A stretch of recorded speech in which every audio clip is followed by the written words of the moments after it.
Show with Irish Show with Irish Show. Sometimes it's good to just yell about football.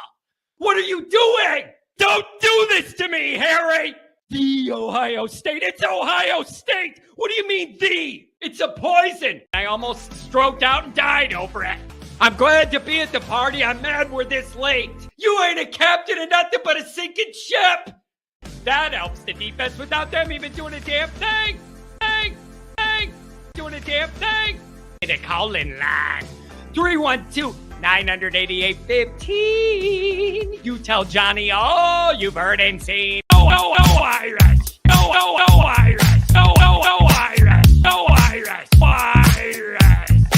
Yeah, that's right. Oh, Irish! Oh, Irish! Oh, Irish! Oh, Irish! Irish! Yeah, that's right. That's right. Welcome back, folks, to a Wacky Wednesday holiday week edition of the Always Irish Morning Show. Thanks for being here. I'm happy to be here. We have some interesting things to go over here. We're in a weird part of the year. Folks. And judging from social media, listen, when we get into like late June or right around 4th of July, I always notice people getting goofy. And what I mean by people being goofy is like on social media, the fan bases are going at each other. Who's going to be good? Who's going to be bad? Who's right? Who's wrong about this player or this team and all that stuff? I always feel that in like late June, people get stir crazy. The baseball and the dog days of summer isn't enough to calm everybody down and keep them entertained. We're reaching that a little early. And I think some of it's just that the football calendar never ends now. It just changes into a different topic. But people are ready. So it's interesting to debate and talk about all this stuff that lingers through the summer. Because when you get in the season, all the talking points are 1 week to the next. Think about it. Everything in the season literally moves one game to the next for everybody. And you talk about the news that week, you're on to a different game. Summer allows us to take a deep breath. Sometimes that's good and sometimes it's bad because there's just a lot going on. So thanks everybody for being here. As always, you can find the program on YouTube. If you haven't subscribed yet, I don't know what the heck you're doing. Give the video a thumbs up. That helps me as well. Notifications on. That way you're alerted every time a new episode drops. I know you don't want to miss it. Twitter, search bar, Always Irish Rat. Always Irish Inc. Emails, alwaysirishandy@gmail.com. Audio only. Anywhere you want me, you can get me to call in line. 312-988-15. Dr. John, we're going to do your weekly hit. We'll put you up right away. Before I get talking, listen, guys. I appreciate some of your patience of me navigating, trying to find the best way to run and produce this radio show. I'm not acting like it's brain surgery here, but there are a lot of little things I could do or not do or do at certain times or not to change the show around. I'm trying to feel my way through that. Try and be understanding of that. If you're ever on a phone line and don't get on or whatever, like I'm trying to be better at navigating all the tasks live here as we go. And it does get easier with some time as well, but I appreciate your patience there. Fighting Irish Wire every day. We got articles. I had one about Brady Quinn. I had one about our independence, but at what cost? I would love to know if anybody has any responses to that. As far as me bringing up the idea that we all love independence, but if it gets to a financial practicality point where you're not going to win a title anymore doing it that way, what position does that leave the Notre Dame administration in? Hopefully we can do everything in our power to avoid being in that position, but it's an interesting discussion to be had, and one that also isn't going away anytime soon. A little recruiting update. I believe 4-star edge rusher Logan Thomas will be announcing his commitment at, I think, 4:45 Central tonight. Unless I get the day wrong, somebody tell me if I got the day wrong, and then tell me if you think this guy's going to be Irish or not.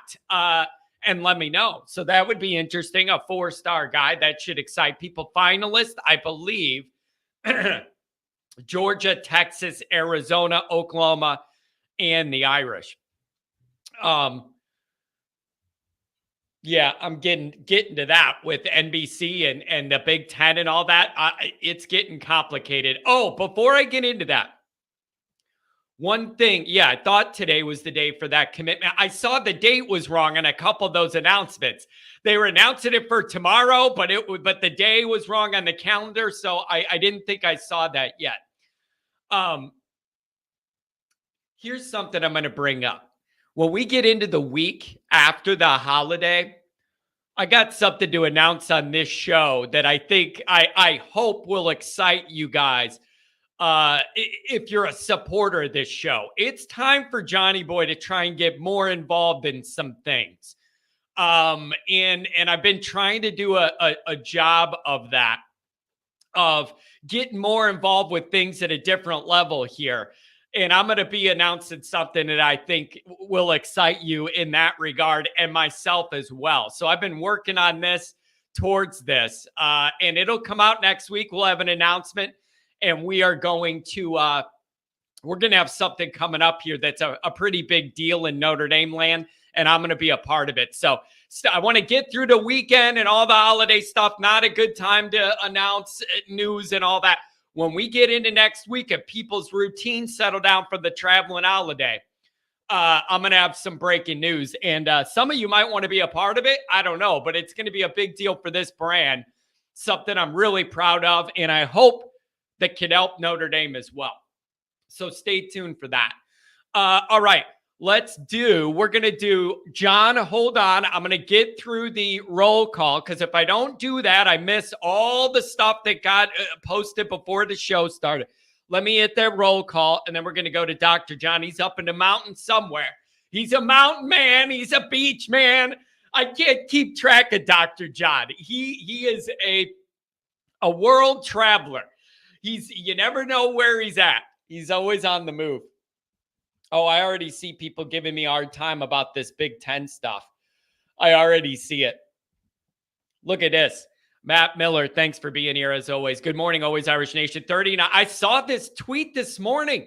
39,000 plus Irish fans headed across the pond to see the Irish take on Navy. Irrelevant my arse. Yeah, and if you look into some of those packages, I mean, I know people that were looking into going. We were going to go the COVID year, the whole family. We were going to go over and do it that year, but it obviously got canceled, so that plan got scrapped.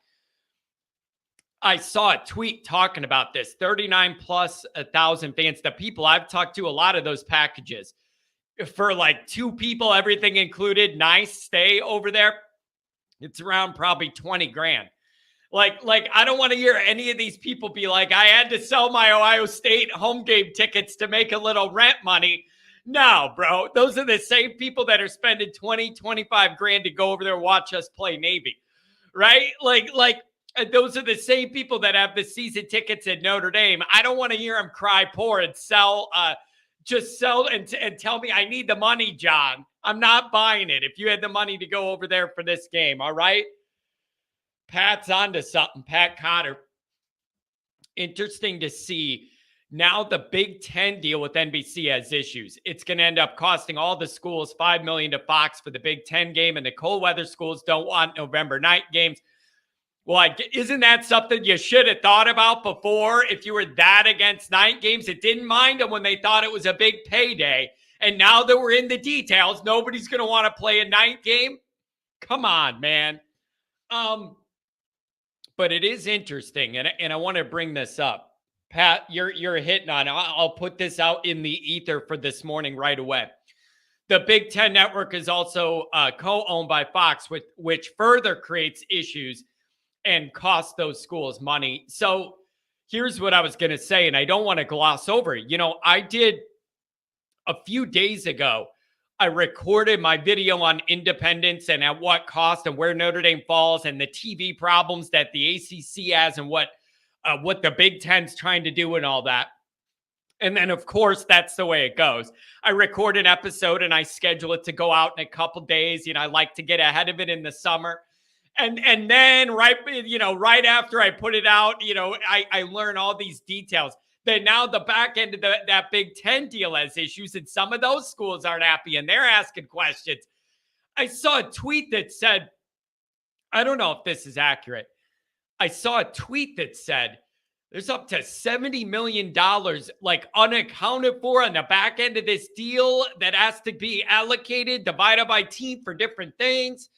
Like, who knows? Who knows the deal? It's complicated, and we don't have these contracts in front of us, nor do I know if I'd be able to interpret one. Like, I got a master's degree. I ain't no genius here. I don't know all this lingo, right? But like, when I look at this, it makes me start to wonder, and I wanted to throw this to you guys. Maybe Notre Dame's in a better spot than a lot of people think here with this TV stuff and all these negotiations. Here's how I'm thinking of this. Notre Dame is tied to the least amount of things in all this. Doesn't that make like our leeway bigger than what anybody else has? Because we're not tied to as many big things that are anchoring us and locking us to one group or whatever. So maybe Notre Dame, it vacillates between feeling like you're out on an island alone and that's kind of scary, and maybe that's the best spot to be. So what is Notre Dame's move here? Kick the can down the road to buy a little bit more time in Notre Dame's own negotiations with these TV companies to see what happens with the ACC situation, see what resolves with the NBC and the Big Ten deal and figuring out all that money. Like, is there a way Notre Dame kind of buys some time in these negotiations while they're figuring out contingency plans, see where this other stuff falls into place, and then you could go, all right, this happened with the ACC, this happened with the Big Ten, then here's our path. Or something different happened with the ACC and different with the Big Ten, here's our path, and figure it out that way.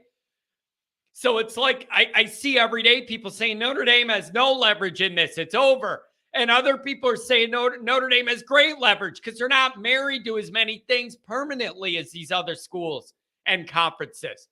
I really want to know what you guys think about that. But it's worth noting now the Big Ten's having questions about this stuff. And the other reason this is tricky is neither you or I, we're not in these meetings. We don't know the exact numbers. We don't know the games being played and the leverage here and there and who's holding what over who. Like we're never going to know that. Just regular old us. We're never going to know that. So I would like to know what you guys think. But the last couple days, now it has me thinking maybe Notre Dame's in a good spot. See what happens. Domer Guy 88, there he is with his daily message. Paint the house to Rockville green on September 23rd. No more red takeovers. Can't do it. Yeah, I got an answer to this. According to the ESPN Power Index ranking, ND has the 19th toughest schedule, respectively. How is half the Big Ten ranked higher? I don't know. This is probably the same list. I saw one of these lists on Twitter yesterday, and they had Michigan in the top 25 as far as most difficult schedules, and that's when I know that the list is made up and not serious. That's how I know the list is made up and not serious, when they had Michigan in the top 25 toughest schedules, when their first game is November 11th against Penn State, and then they play Ohio State, and that is literally it. They play a 2-game season, and they're going to be rewarded handedly for that. No one's going to care. No one's going to bring it up that matters. The playoff committee won't hold it against them. Nobody cares. They love that brand, and they're going to push it.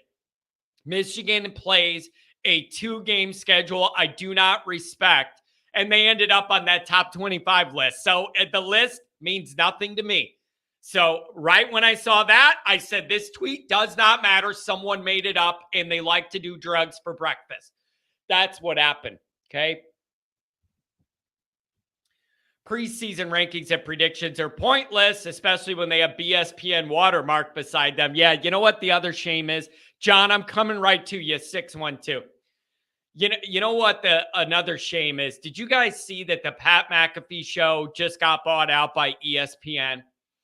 Now, I know this is going to be a big money deal for Pat. And he was on record saying, I'm never going to ESPN and all this stuff. I want to be able to do my thing, which is out there. As somebody who does non-typical football media, sports media like me, trust me, I'm sensitive to the ways Pat McAfee is different than the way most shows go. And that's why he has an audience. And that's why he built the audience he has. He's saying, oh, I'm going to ESPN, but I still have full control of content control and all that over those decisions. No, you don't. No, you don't. It's a damn shame. So Pat McAfee's show slowly over time is going to get watered down under Disney, under ESPN. It's going to get watered down little by little. They're going to try and make it so you don't notice it, but it's going to be small. This is how they do this, guys. It's going to be small stuff at first behind the scenes. Oh, don't say that. Don't say this. We'd appreciate it if you didn't go there. And I don't know about this segment. And you guys pushed it there. Little by little, they're going to water Pat McAfee down. Before you know it, that show's going to be just like everyone else, where they give him a talking point, tell him what to do. It's very disappointing. ESPN's not going to let him rip the way he's been ripping. Great payday for him. That is like the ultimate deal you could get. You create your own podcast and it ends up ESPN wants it. He's going to make a ton of money. I just beg you, Pat, don't lose that edge. That's why people watch you. Don't lose that edge. And going to ESPN, it's going to be hard. It's going to be hard. He goes wild on a couple segments, and so people start emailing the company saying, why are you letting this guy do this? And the watering down is going to begin, and they're going to hope you don't notice it. And over months, it gets more and more watered down. And then before you know it, it is what it is, and you're already in it. I'm telling you, that's how it's going to go. I know how they work over there. Paul Conley, good morning to you, John the Great. Hope for you younger guys to experience a Notre Dame championship. You younger guys have been deprived, and this needs to end. Here's what I want. I only have one request in this Notre Dame existence currently. I don't think it's too much to ask that at some point, me and my brother and my dad could enjoy Notre Dame winning something together. I know I ask for a lot, and if you're older than me, a lot of you have had that experience. Well, I have not. I do not know what that is like to have a Notre Dame loving family, and then at the end of a year, you actually celebrate what Notre Dame accomplished, and you're like, wait for it. This is gonna blow your mind. Wait for this. How about this? At the end of the year, instead of being miserable, I'm actually happy about what Notre Dame accomplished, and I feel good. And we want to celebrate, and we want to be together, and we want to be proud of what Notre Dame did. My entire cognizant Notre Dame life, I've never had one of those. I've never had one of those years that ends in anything that I'm proud of and that I want to brag about and that shoots us off into the offseason on a high note. No. Forget any major bowl wins or playoff wins or titles. And that's already out. And forgive me, but, when Kelly wins the Alamo Bowl or something, or the Russell Athletic Bowl, we're not having a parade in the Kennedy household for that. That's not what it's about. It's better than losing that bowl game. But what would be better is not being in a bowl game nobody cares about and then winning one people do. So literally, my entire existence has never ended with me proud or happy about what Notre Dame's accomplished. That is depressing. And that's how you risk losing a generation. When you have that gap where there's nothing good, you either lose a generation of fans that want to buy in but don't see a reason to, or I would argue even more dangerously, you maintain those fans, but their eyes and their brain are so numbed down and dumbed down to the lower standard that it all gets messed up. And the standard all you guys older than me grew up with and all that, is dead. And the new standard tells you that Brian Kelly is the new Frank Leahy, even though he never won a major bowl game. That's the new standard. So I don't like either of those paths. But that is the dream. That is the dream, is that me and my brother and dad get one together while we're all still alive. Depending how this year goes, it might be the last chance on this show. Let's see how it goes.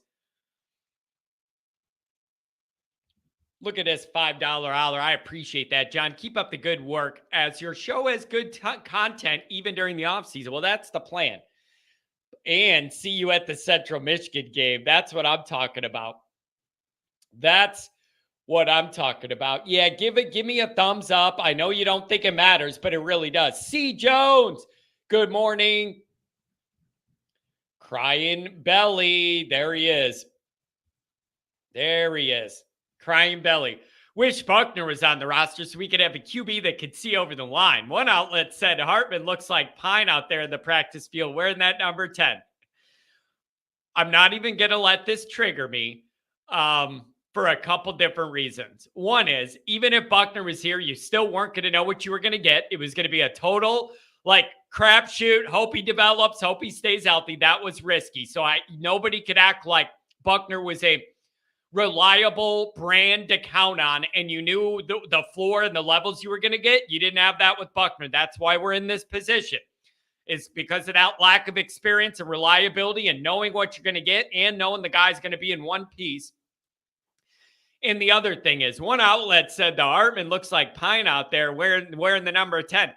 The numbers don't look like Pine's number 10. That's what matters to me. I know you're trying to get me worked up. But unlike Pine, Hartman has numbers that back up what he has been in college football. And I know you're going to bring up the interceptions or whatever, but there's a bigger body of work on the plus side than anything Buckner or Pine was ever going to deliver. All right? That's just the plain truth. Just the truth. Cone is super underrated among ND fans. He saved a few games for us. Highest QB since Clausen. Here's the problem with Cone. The problem that people had with Cone is, yeah, he was a statue. I hated that. But the bigger issue was the concept of Cone. Being one and done, you had to win the playoff, or there's no development. It was a win now situation with Cone. That was a playoff close situation. You had to win now, but there's no development there because it was one and done.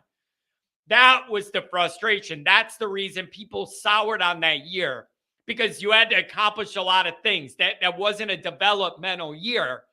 It was a win now year with most of the roster, but then on the quarterback, it was a rental guy. There's no development there. I think that was the problem. You had to win it all now, and it turns out Cincinnati was just too darn tough to handle. Give me a break. Crying Belly. I'll give you something to cry about. How about the toughest game on your schedule being Cincinnati at home and you get your ass beat? How about that? Crying Belly. I'll give you something to cry about. Is that dynamic? An absolute joke. You had USC still down. You had everything favorable going for you that year. All you had to do was find a way to beat the powerhouse, 25-star recruits per year that is Cincinnati, and you're in a good spot. Couldn't do it. Oh, John, was it on the road in a hostile environment? No, it was at home. It was at home, and you couldn't get it done. Unbelievable joke. Unbelievable joke. Crying Belly keeps liking to talk about all the ways Sam Hartman is a lesser than quarterback and isn't good enough for anything. Of all the things I'm nervous about with Notre Dame football next year, Sam Hartman is not on the list as long as he's healthy. I'm not saying he's perfect. I'm not saying he's going to win the Heisman. I'm not saying any of that. But what I could get out of him at a floor starts Notre Dame way higher than we've been recently. That's how I'm looking at this. It's John, he has a bunch of turnovers in this game and that game, whatever.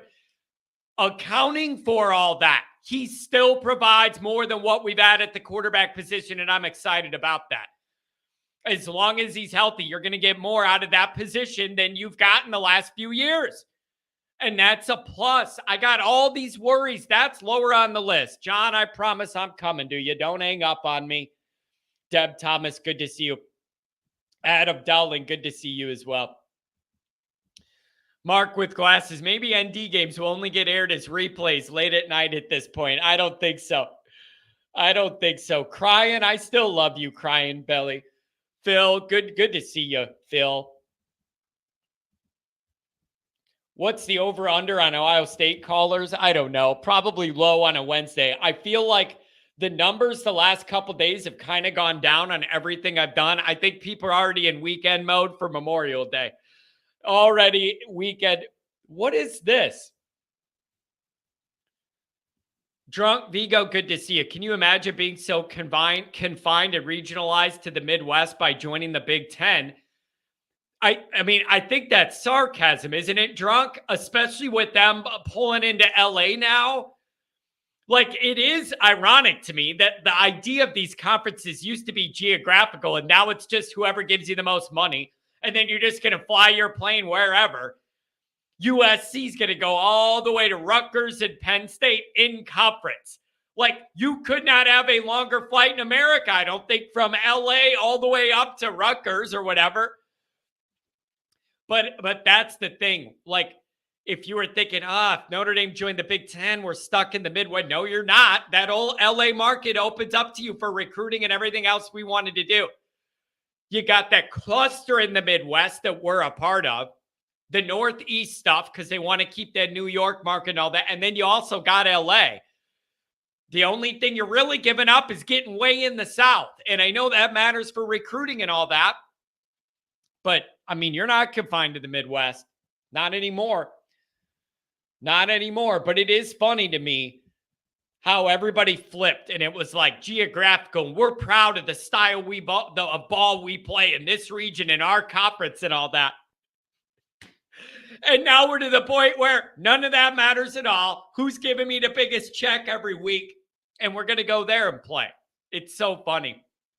It's like, this is for the kids and the student athletes and everything. Yeah, I'm sure it's best for their grades, for all the USC people and all these other sports to be traveling all over the Midwest and the Northeast, you know, to play a softball game or something, to be back in LA for class. Like, dude, you're asking for a lot. You're asking for a lot. Mikey Poles, good to see you. He lives in PA and he wants this to happen. Dr. John asking how French Lick was. I know Pat was playing some golf, gambling a little bit. Heart Foundation, good to see you.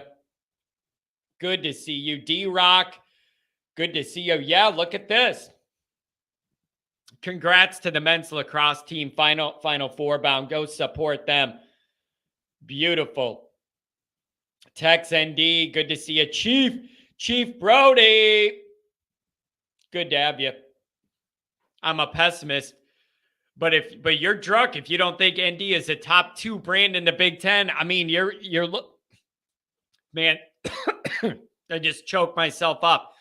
Yeah, look at those brands in the Big Ten. I mean, you have Michigan, Ohio State, Notre Dame. If that's your Mount Rushmore top 3 in the Big Ten, you're doing a lot right. Especially holding down the Midwest, just like we talked about. Homer TD, good morning, John, and thanks for providing this platform to get us through the offseason. Man, you guys have been thinking about this a lot. I want to burn through these weeks in the summer so bad and get to like late July, early August and feel that energy build again. You know that feeling. You get past 4th of July, maybe it's a Midwest thing. You hit that point where it's still hot in the summer, but in the mornings, it isn't quite as humid, and you can it's hot, but you can feel that little change in the air, and you breathe in that and through your nostrils, and you feel that little hint to cool down. You know that feeling. You're used to that humidity. We're burning through the summer oil and all that. And then one of them mornings in the late summer, you wake up and you walk outside and it's hot. but it doesn't have that humidity, and you breathe it in and you smell the football and you know it's coming. You know what I mean? You smell it in and it tells you football's coming. Just that little drop in humidity, that little hint of cool fall, and you breathe it in, you sniff it in, and you know football time's coming. I can't wait for it. I want to get there already. Prime time. What's going on? Johnny, what do you think of the Big Ten having to pay back $40 million every year, their TV deal? I think that if I thought I was getting a lot more than I'm getting and now I have to pay more, I would not be happy. That's what I would think. And we kind of covered this earlier. A part of what I think too is I'm wondering if Notre Dame has more negotiative power and control now. Maybe they're in a better spot because, again, my theory is maybe they're just married to less so that we could move more nimbly and be more flexible and make more autonomous decisions than these people that are tied to these bigger entities. So I don't know where that falls. Maybe Notre Dame's in a good spot. Maybe they are. D-Rock, Xander Cruz, good to see you. Good to see you. Fighting Irish 86. Well, he announced he was going to commit after his visit, so that's a good sign for us, right? I would hope so. I want some 4-star guys. Give it to me. Here we go. Look at this. I'm afraid to put this out in the ether. BM12310. Time to join the Big Ten. The pros outweigh the cons. And listen, you guys, even if it doesn't happen now, this is going to come up down the road as well. My biggest question isn't about what you or I want. I want us to be independent, stay independent, be able to win independent. And by win, I mean national title, playoff game winning, compete level as an independent, prove we can do it our way, even amidst changing tough circumstances and dynamics. I want to show we can do it. Doesn't matter what you or I want. At what point does that Notre Dame administration look at everything and go, man, why are we making life harder than it has to be on ourselves? Like, that's really what it all comes down to. It is the day the administration goes, we're making this a lot harder than it has to be. Why are we doing that to ourselves? It's silly, and we don't have to do it to be just fine and have good money, a good schedule, playoff access, be able to whatever. Like, that's my question. It isn't what you or I want. What has to happen to get the Notre Dame brass to that point? That's what I wonder. And I don't know where that level is. Garen, good to see you here. Jay Lehman, good to see you as well. Brandon Fry, what's going on? Good morning, Irish Takeover. Irish Takeover in Ireland for sure. What did Pat just say? Hard stop for me today, John. I'm meeting second half of the show. Pat, you don't have to feel obligated to be here every minute. I appreciate when you want to be here. Brian Van Gorder's burner. I thought Cotter's job was drinking beer. He's trying out for it. Let the guy work. You guys are funny. 86K better show up for OSU. I don't know if we're going to get that many. Oh, yep. Logan Thomas Day. I would love to see that. Notre Dame at number 4 in those composite rankings presently. Number 4. We got a couple super chats, and then we're going to get to the phones. We are not Marshall. Good to see you here. Waiting for the overhyped signing of Thomas tonight and miss out on another gap closer in Scott in June. What a pretty picture you paint on the bright side. Notre Dame, maybe it's a good thing. Notre Dame gets a 4-star guy if people are saying he's no good now. Like, you just can't win around here unless we land all the 5 stars. Oh, man, it's rough. It's rough, man. Rough out here in Notre Dame land. Let's go to the phone. 612, you're up first. Good morning, Dr. John. Good morning, John. You sound like something's on your mind. Something weighing on you. You sound like something's on your mind. There's always something on my mind, which is dangerous territory. Hey, look who you're talking to. Before what's on my mind, I got to address a couple of things you said earlier. Number one, John, I'd never hang up on you. I appreciate that. Thank you. I appreciate that. I just feel bad making people wait. I realize not everybody has all day to wait when they call in and I see you and then I want to do my introduction. Like, people are busy and I want to be able to get to you sooner. Well, I appreciate that, but you got to realize I don't have that much to do out here, So I know. I still want to value your time. I got cut off twice. I got cut off twice while I was on hold. By what? I think Hortense on the. Well, I don't know. I just got cut off. I was. It went, clicked off. I had to call back.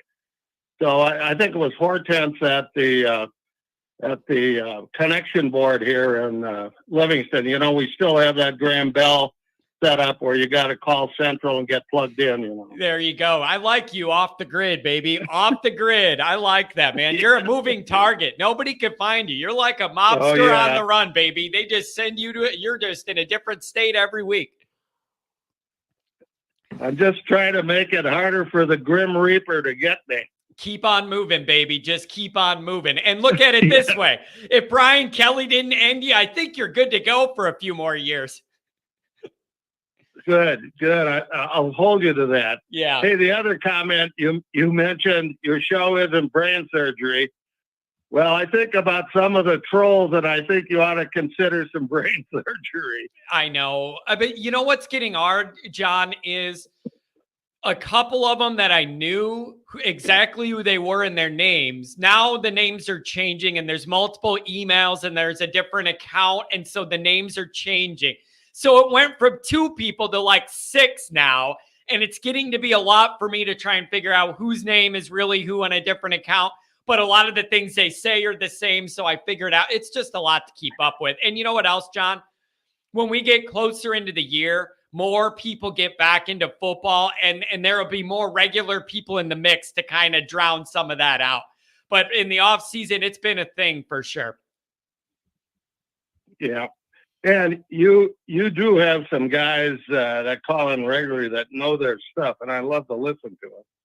Yeah, we got a good group. Good group. On my mind, I did not realize till I think yesterday when I watched something that Fox owns the Big Ten network. It's all complicated, isn't it? Everything's connected to something else. And, oh, my God. And now the Big Ten has problems. They're going, where's this money on the back end? We owe back. And now they're having some issues.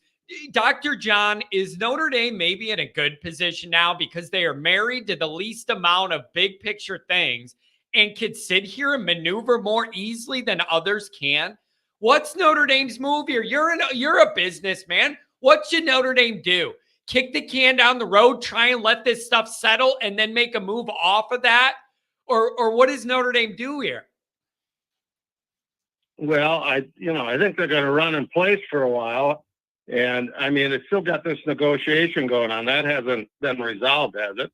No, I'm imagining it'd be all over the news and I'd be talking about it if it has. That's why I'm asking, does Notre Dame kick the can down the road to let all that dust settle? And then we know exactly what we're dealing with each conference. We know exactly where the money falls all over. And then we can navigate based off that. Like, I don't know if that's in play or if Notre Dame has to get something done in this same window. So they're not allowed to wait and see what else happens. I don't know those details. Well, I don't either. And I was a defender of independence for years and years until one of my classmates about 10 years ago informed me the money difference between the Big Ten and Notre Dame's TV contract. It's hard. It's a tough sell. Yeah. I said in chat on Saturday night, I say independence is nice, but when it comes down to competing and money is the difference, the heck with independence. Yeah. If that's going to be the difference, in competing with these guys, then I don't have a problem giving up independence. Yeah. It'd be nice. I know. It'd be nice to keep it and be able to do it. But it's like, where is that line? Like, not with the fans and what we are open to or not. That's going to be great for articles and my show to debate, whatever. the Notre Dame administration. That's what I'm interested in. I want to be a fly in the wall in those rooms. And at what point do they go, we are making life harder than it has to be on ourselves in all these ways and all these reasons? Why do that to ourselves? Like, I just don't know where the tipping point is. And I don't know if it's purely a financial one or in other ways. I don't know, but I just, what good is independence if it's going to stop you from ever reaching our goals again? Then it has no value to me then, other than nostalgia, and that hurts. And I hate that this comes down to money, but what doesn't in life? I hate that it comes down to that, John. It just sounds like a modern cave-in cop-out to put it in those terms. But if we don't keep up with the Joneses with revenue, you're dead and you're not catching up. You have to make sure you do that. I agree. And I'd ask the question, how many games has nostalgia won? Yeah, it's a good point. I know, it's a good point. How many games has tradition won? Yeah, and you know what you're going to get, anyway. John, here's what you're going to get. Yeah. All the Big Ten people on Twitter that hate me, that I interact with every day, they say, just join the Big Ten. It'll be good for everybody, geographically, academic, everything good. It all makes sense, John. Just give up the independence jig and join. And then damn well, if we ever did, the same people are going to be telling me, oh, look at you cowards. You can't win it your way, so you ran to us for help. Like, that old narrative's going to flip instantly. They all want us, and then once we do it, they're going to hold it against us. I know how this goes in social media. Well, I wonder if there's still an element up there in that place north and east that holds on to that Yost thing about not allowing Notre Dame into the Big Ten. Yeah, well, I think is there still a faction up there? I think they're past. I think we're past that. I hope so. I think we're past that. And again, if you're looking at the money and that what Notre Dame would mean adding to the Big Ten brand and foothold, like, they wouldn't admit it, but they would all like it just because it would further bolster the Big Ten. And they're trying to keep up with the SEC for being the top 1 and 2 conferences. So they would hate us, but they'd be glad to have us. Well, I hope that would be true. But, we have a lot of people in this chat and stuff that disparage Notre Dame's administration, but these are not dumb people, especially when it comes to money. They are not dumb. And if they feel they've got to have the bucks to compete, that's the way they're going to go. Yeah, and now I'm going to tell you this, though, John. I'm going to tell you this. If Notre Dame came out sometime, this summer or in a few years or whatever, and said, we got such a good offer from the Big Ten and all the TV stuff that could support all the sports, forever, we're going to do it. I want to know a lot of that money's going to Notre Dame football to get some stuff done. I'm not letting this be, $90 million a year, and then it ends up I got a new band building every time I come to a game. If you end up in one of these big money deals, I expect to see football-specific progress. Build the buildings. Kelly's still mad they didn't build. Get better infrastructure. Like, I need some of that money to clearly go into football stuff, not an extra teaching room. Give me football stuff if we're doing this. I know that's a meatball thing, but I want to see a football building go up. How many new band buildings have you seen, John? Every damn time I pull into South Bend, there's a new. Just a metaphor. Every single time I pull into town, there's a new crane and a new building, and it never says football on it. Every time, John, it's like, there goes another parking lot. There's another academic building, and there's this, and there's this. Just once I want to pull in, and it says, new football building. Shut up and quit complaining about it. Here it is. I just want to see some of that get done, and I will vouch for Kelly. Kelly probably got mad at the same thing I did. He's been complaining for 10 years. I need this, I need that. And he sees the same thing I do and got mad about it. I just want to see extra football infrastructure. Oh, you make my day, bro. You make my day. I'm just telling you the truth. I get off that highway, there's another crane, and it's never for football. No, I'm serious. It drives me nuts. You make my day. I'm sitting there enjoying the hell out of it. So. And I'm so simple-minded. Anyway. John, I'm so simple-minded. I want him to just carve in the front, football building. You don't have to name it anything, and then I'll feel good. Just name it football building, and then I can back off. I don't know. Okay. I'll talk to the powers that be. Good. And see if they can do that. Thank you. When they inaugurate that new art center, we'll put football on the front. Okay. Do something. Carve a football in it. Do something. All right, I'm over it. I'm over it. Let's talk recruiting for a second, okay? Okay. Can we do that? Yeah, go ahead. Well, I just thought about this the other day. I wonder if there's now with recruits what I would call a portal mentality. In other words, let's take Scott out of Chicago.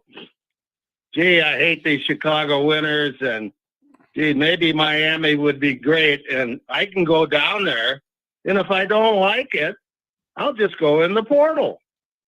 Well, yeah, John, I think there's a lot of that going on now because it isn't as big of a commitment, literally, as it used to be. I bet you do have some of that. Because you're just not locked in. It's not as big of a decision because you could get out of it year to year. It's a big, big change in mentality. And I guarantee it's human nature that when you have more options, it's less critical what you do because you could change course. That makes total logical sense to me. Total sense. Absolutely. Absolutely. Anyway, has there been anything definitive said about Scott? I just know it's leaning not Notre Dame, and I saw Miami got a crystal ball for him, so people are saying we might be out. I don't know. And if you're getting down, if you're getting down to Miami and Georgia and Notre Dame, if those are like the three, one of those three is not like the other two in a lot of ways. And that's a very, those are divergent paths, the way they build their operation in us. But again, John, what can you tell a guy if he says, I'm from Chicago and I hate the winters and I could go in Miami and play football and be warm? I can't tell a guy you're ruining your life for doing that. It's up to him. Hey, it's the guy's 18 years old. The brain is still developing. So, I mean, you're gonna have that with these kids unless they've got, some firm parental or somebody else advising them on what is my brain still developing, or what the rest of their life's going to be. John, is my brain also still developing, or am I on the back end of that now, where every day my brain gets less developed? Like I peaked, and now every day I get dumber instead of smarter. My brain's going backwards. Well, if you're getting dumber, that means you're not drinking enough beer. Cliff Clavin says the more of those stupid brain cells you can kill, the better. Yeah, you might be onto something there. But John, I couldn't blame a guy if he just said it's cold and I want to live somewhere else and whatever. Like I wouldn't like it, but I can't blame him. But to me, when I see Miami, Georgia, and Notre Dame, two of those are very not like the other. And these are very divergent paths of like life direction. So that interests me. We'll see how it goes. Hey, I like to deal with one of your fears too. You open to that? Yeah, go ahead. Okay, that's Hartman going down. Yep. Number one fear of the year. Worries, but number one fear of the year because it ruins everything all over again, just like last year. Same exact dynamic. Can't run what you want. Can't get maximum output. severely limited, like it ruins the flow of everything.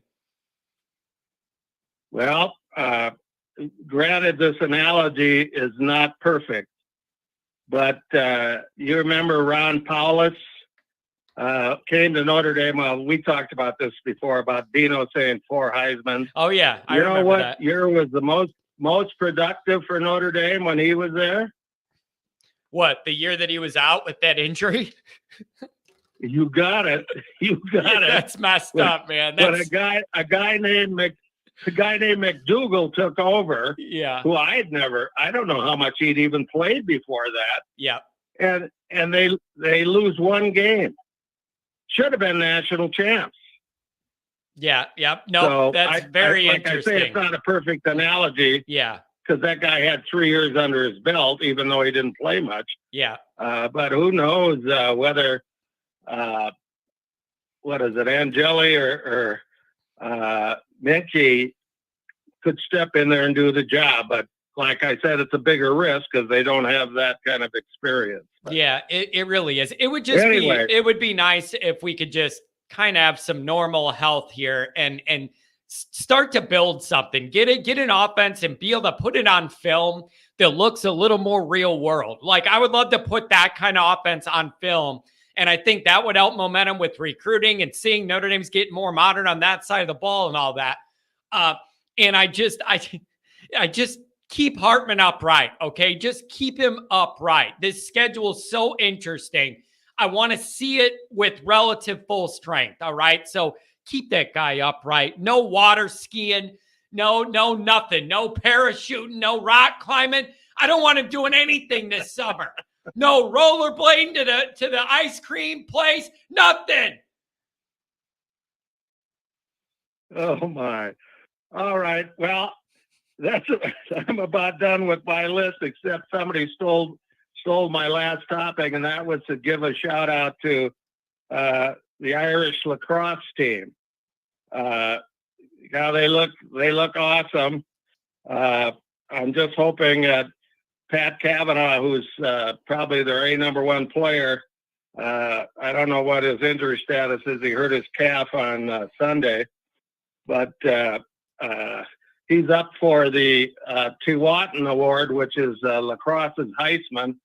And I think if Notre Dame would win it all, he'd probably win it too. So, yep. But anyway, I think they got Penn State on Saturday. So yeah, another old used to be independent, along with Miami used to be independent. Like we used to have more company in this boat, John. That's true. Yeah, that's true. We used to. When you look at the independent list, it's not very long anymore. Yep. So it's going to be interesting to see. Hey, John, enjoy the Memorial Day weekend. I don't know if you'll be here Friday or not. And then I'm leaving town. I'm going to Louisville, hang out with some family over the weekend. So we're not going to have a Saturday show, even a Monday show. That's the holiday. I'll be driving back. So it's going to be a few days. Have a good holiday weekend, my friend. Well, you enjoy your family, and I'll check in on Friday morning and see how you're doing. And then a week from today, you'll be back at it, right? Yep, we'll be right back at it. You know where to find me. So have a good time, my friend. And I do indeed. Don't let anybody find you that's looking for you. Okay? Stay elusive. Okay, bud. Thank you. Have Bye-bye. A good one. Oh, man. Always good talking to him. Look at this $5 holler. Do we not give enough credence to the Rudy curse? Premiered September 93. Should have won the title that season. And has it really been close since? Yeah, that's a good point. You got a good point on that. We haven't won nothing. Phil says, BK got lazy and no longer wanted to put the effort in that's needed to recruit great talent. That is 100% correct. And I do not believe even up for debate. Think about it. The evidence on the field reflected that. The evidence in his recruiting classes reflected that.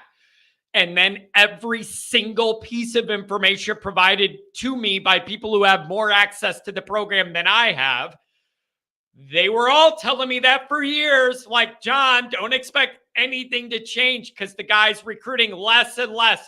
Every year he's less involved. So don't expect any big results to change. The guy has checked out and doesn't want to work here. I give Kelly so much credit. He found the perfect landing spot. What a great job by him. Getting out, finding Ella. That's a great job by him. I always give him credit for that. Always do. Pat says, I can't believe we have to keep having this same stupid argument about BK. Anyone happy with 10-2 every year is happy with mediocrity at ND. He sucked. There are levels to this. No. Oh, John, you're saying Brian Kelly's one of the worst coaches in the world. No, I'm not. I say this all the time. I give him a hard time when he deserves it. I give him credit when he deserves it. He did a lot of really, really great things at Notre Dame. He inherited a disaster, built up a good infrastructure and a culture. I credit Kelly for a lot of that, but it only got to a point. And then we weren't doing what was needed to try and get past that point. At that point, the relationship needs to end. It's very, very simple. It isn't really that complicated, all right? Like, I don't understand. The guy quit trying to recruit. Why is that okay? How can any of you be okay with that? It's a slap in your face that Notre Dame's head coach quit trying to recruit. Sorry, but that got to me. Jeez. Not me, says the offseason's full of content. Yeah, it really is. It really is. Old Grim, good to see you. Chief Brody. With BK, I just wanted him to not embarrass us. That was the most I could hope for. I had some hope with Freeman, but so far we have embarrassing losses and recruiting hasn't improved at all. I would not say recruiting hasn't improved at all, but if you say it hasn't been as high as we hoped under Freeman, I would agree with that. Again, it's not all one way or all the other. I would argue that overall, the way Freeman's trying to recruit and the guys he's getting in the blue chip rate is higher than Kelly's. However, I kind of need Freeman to land a Dante Moore and a Keon Keeley and a Bowen. Like, that's a part of the deal why he was brought here, is to do the really solid stuff and then be able to add in those kickers on the top, those cherries on top of a class. That's where I need to see him get in 24. You need to hold on to Williams. You need to hold on to Carr and then add a couple more.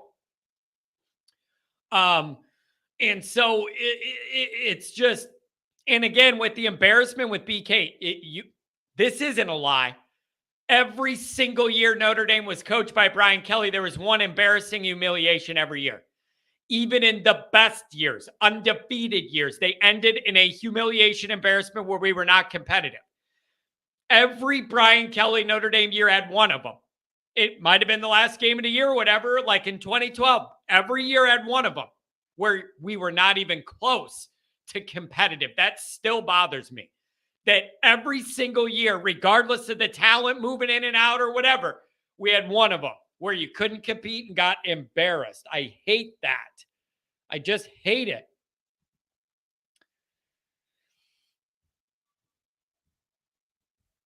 Crying belly again. Listen, you're not crying belly. There's nothing you're going to be able to do that's going to I don't understand what you're going for here. Do you really want to be out here publicly vouching for Pine over Hartman? That's what you want to do? And here's the other thing, man. You can't just hone in on Hartman's. Here's the philosophical problem you have. You can't just hone in on Hartman's bad points or whatever and then compare it to like Pine and Buckner and Jack Cohn or whatever. But you ignore all of the good stats. You only go to the interceptions and the bad games and the negative ones. And you conveniently ignore the huge body of work on the plus side of all the stats. Like, I can't intellectually let you do this where you pull out the negatives and compare it to the Notre Dame guys, but you never pull the positives too. You're only given half of the equation. You're only given half of the equation and you're ignoring all of the body of work on the plus end. And that's intellectually dishonest. It's intellectually dishonest.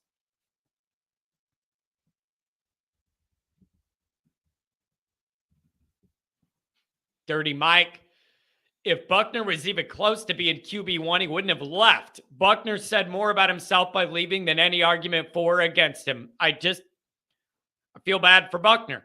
He's at it rough. He's about literally 4 to 5 years behind in his normal natural football development arc because of bad timing, bad injuries, bad transfers in the depth chart, whatever it is.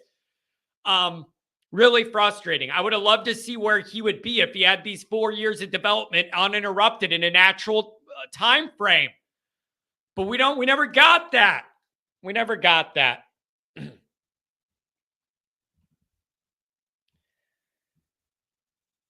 C. Jones. Flying to Italy tomorrow. Look at this special request. Flying to Italy tomorrow evening. Would it be possible to schedule an 8-hour show for that time slot? Appreciate it. You know what, you guys? I really did think about doing like a some sort of marathon thing where we see how long I could go in a row and run it overnight and get real loopy with it and see who comes and goes in the middle of the night and just make it like a million different topics and see how long I could go in a row. That's dangerous, but I've thought about how much fun it would be. Thought about how much fun. Oh no, Patrick's going to the capital letters. What do we have? The real reason Indy sucks now is because of the fans who are comfortable with 10-win seasons. That wasn't good for Newt, Frank, or Lou. When did the fans go so bleep and soft? Our whole lives, Pat. That's when. Our whole lives. Because when you don't win anything and you lose that old generation, the standard goes down, man. My grandpa's dead and buried. Living with Frank Leahy standards as a contemporary of Leahy in the war the same time as him. John Kennedy, my grandpa, he's dead and buried. That's a guy whose day was ruined if Notre Dame won, but it wasn't by enough. You want to talk about standards? My grandpa would be steaming out about games we won by 2 touchdowns because it was too close in the third quarter. Standards. But when you get into my age, you lose some of it. Here's where you get real danger. Real danger are all the people a handful of years younger than me, because that means that all their memory is Brian Kelly, Notre Dame. That's where you have danger. That's where you have real danger. When all you've known here is Brian Kelly. If you're in college now and Brian Kelly was at Notre Dame for what, 10, 11 years, whatever, that means your whole cognitive mind frame of knowing what's going on with Notre Dame is Brian Kelly. That is terrifying. Absolutely terrifying for that age group that all they knew growing up was Brian Kelly. I couldn't imagine. I couldn't imagine the brain scar tissue that causes if you were to be fooled into thinking that is the standard here. The way he treated people, talked to people, and operated here. It's poison. But if you're 22, your whole life you knew Kelly. There's more to Notre Dame than that guy, let me tell you. We got a couple more super chats almost caught up. We'll go back to the calls. Drunk Vigo. I don't know if he's drinking in the morning, but I'm glad to have him here. Here we got a $5 holla. $5 holla. The way I see it, in 20 years, it'll be the Big Ten. SEC is the only 2 leagues. 16 teams. We will be in the Big Ten. That's the other thing. Cody, thank you very much for the donation. Appreciate that. That's the other thing is this isn't just immediate. This is going to be a long-term thing that's in play for us, multiple years and going down the road. I don't know, man. I don't know. It's wild. We got another $10 holla. Nick Dean. Good to see you here, Nick Dean. Nick Dean, never mean, likes to be seen, always wearing green. I appreciate you, Nick. Adam Dowling, $10 holler. If Indy schedules 19, what is the hell is Michigan's? It was on the list. Adam, it was on the list. I swear to God, I wish I saved that tweet, but that's why I quit paying attention to it. It was toughest schedules, any list that had Michigan on it. I burned my phone. I'm not kidding. One of those lists had them in the top 20 toughest schedules, Adam. I ain't BSing you. And that's when I knew they made up the list on toilet paper. Unbelievable. Unbelievable. They literally play a 2-game schedule, November 11th, and then Ohio State, and that is it. That is it. Look at this $20 holler. I need Joe Alt to put Artman in his back pocket for the rest of the year. Jacob, I appreciate the donation very much. That's exactly what we need to happen. And one of my biggest fears on offense would be the tackles hold up. The tackles hold up, but you get pushed around in the middle and it all kind of caves in and then it ruins what you have at the tackles. That's my concern. And then you got to worry about doing something different because you're weak up in the middle. That's my worry. But I just hope we're not in that position. Always Irish Senior. How about today's the last day anybody brings up BK? Dad, I tell everybody the same thing. The day I start talking a lot less about Brian Kelly is the more I feel that he's no longer holding the team back because of what he did. We're getting there, but it's taken longer than I wanted to undo a lot of the stuff he instilled low key that's holding us back. All right, we're getting caught up here. Joe Long. Good to see you, Joe. I like it when he calls and he says, yeah, John, I didn't really want to talk to you. I just needed to go outside and I wanted to listen on my phone as I was walking around. Oh, man. All right.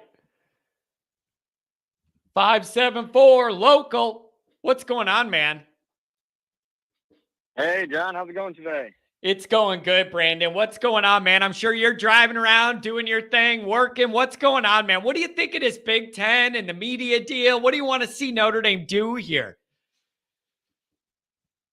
Up until lately, honestly, I've been on the same page as you and just want to stay independent. But I don't know. I think the future's kind of pushing us that we need to join the conference. I'm not sure the Big Ten is really the best just because of, besides Michigan and Ohio State, they don't really have much other to offer as competition. But I don't know. Geologically, that makes the most sense. But yeah. We'll see what's going on. And the money, where else would they join, though? Because I don't think the SEC is an option for the way Notre Dame's kind of thinks of themselves. And I don't think Notre Dame wants to jump further in bed with the ACC because they have nothing but issues. So I don't think that's the move either, right? So that's how it seems to me, like a Big Ten or stay indie and fight it out on your own type of deal. Am I wrong? Yeah, I'm thinking – no, it does seem like the ACC is going to fall apart. I was thinking maybe that Notre Dame had some background stuff going on. The ACC could stick together and convince those teams to stay, but I don't know. It'll be interesting for sure. Yeah, it's going to be really interesting. Would it matter to you? Would it mean less to you if Notre Dame joined the Big Ten and started winning playoff games and having success? Would you look at it differently? Would it feel like it's not the natural way to you? Or would you feel just as good and it's just what you have to do to be modern and life changes and you get with it and you move on? Where would you fall on that?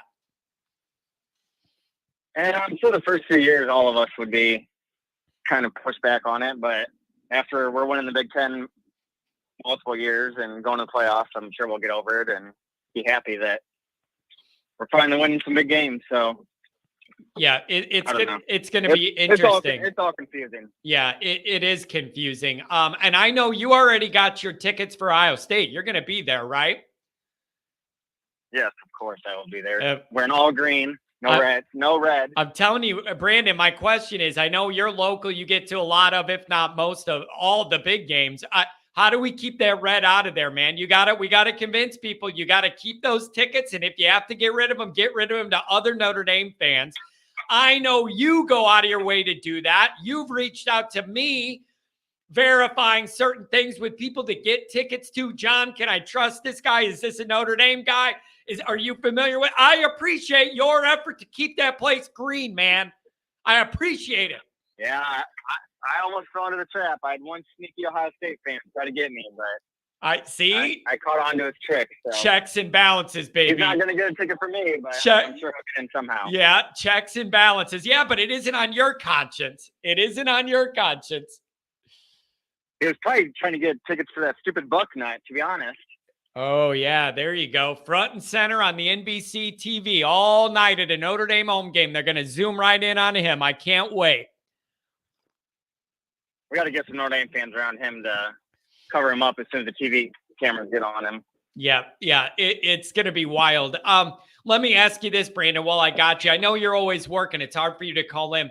What would be a successful record for you for Notre Dame? I don't think I've covered that with you yet. You think it 10-2 or better, and you're going to be you're going to be disappointed? Or are you looking for more than that? What do you think? I definitely say 10-2 is the floor. If we do anything below that, it's going to get a little rough for all these Freeman haters already. So I agree. I think that is the bar for sure. I think that's the bar. And then Brandon, I'm giving myself flexibility to go up one or down one from there, depending on circumstance, luck, like what little things that happen in a year. But I got that 10-2 at a bar as well. Yeah. And hopefully, if it is 2 games, it's the two big teams, and it better not be losing to Central Michigan or anything like that. Yeah, but then look at it. You could almost argue which of those is better or worse if you did drop a dumb one, but then it would mean you're winning another one of the big 3. So you would be mad and sad in the same dynamic, you know? Yeah. I don't know what the trade-off for that is. Yeah, exactly. I don't know either. So how about you lose none of them, and then and Hartman stays healthy and we look good and it all takes off? How about that? That sounds good. Speaking of Hartman, I wanted to call in and bring up an article I came across. Of course, it was ESPN. They made some tiers for the quarterbacks. Have you seen that article yet? I think I went through Twitter maybe, and I don't know if I saw that one or not. Where did it have them? Tier 4. Ooh. So they had Tier 1A was, of course, and then it was like Tier 1B was like Michael Penix and Utah's quarterback. And then Tier 3, I think, had like Buckner. They had all the Ohio State quarterbacks and all the Alabama quarterbacks on there in one tier above Sam Hartman. And that really threw me. I was like, how are you going to have Buckner on there when he couldn't win the job over Sam Hartman? Because now, you know why? Because now he's at Alabama, so now he's the best thing since sliced bread. He's got all the weapons. Yeah, so. And he's at Alabama now. And then Tommy's a genius, and it's going to be unleashed. I'm telling you, the narrative changed once you go to Alabama. The narrative changes. You have a different sort of push behind everything you do when you're down involved with the SEC. It's a different kind of push they give you. Yeah, that makes sense. So Tommy Reese down there. We'll see what they can do together.